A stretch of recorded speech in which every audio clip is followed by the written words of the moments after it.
Сәлем қыз-келіншектер, сіздерге таңғы асқа тез дайын болатын тағам түрін көрсетемін. Ең алдымен 3 жұмыртқамызды жарып, оның үстінен шым-шым тұз сеуіп, оны араластырып аламыз. Ең алдымен бізге осы ұзынша етіп туралған нан, қатқан нан болса да бола береді. Оған жұмыртқаға малып, нанымызды қызып тұрған табамыздағы майға салып қуырып аламыз. Осылай малып қуырамыз. Бұл таңғы асқа тез дайын болады.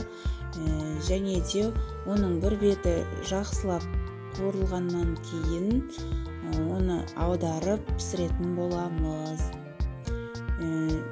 Пісіріп болғаннан кейін осылай аударамыз.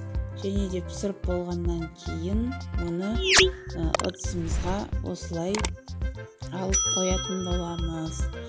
Міне біздің тағам түріміз дайын болды. Маған тіркеліп лайк басып кетіңіздер.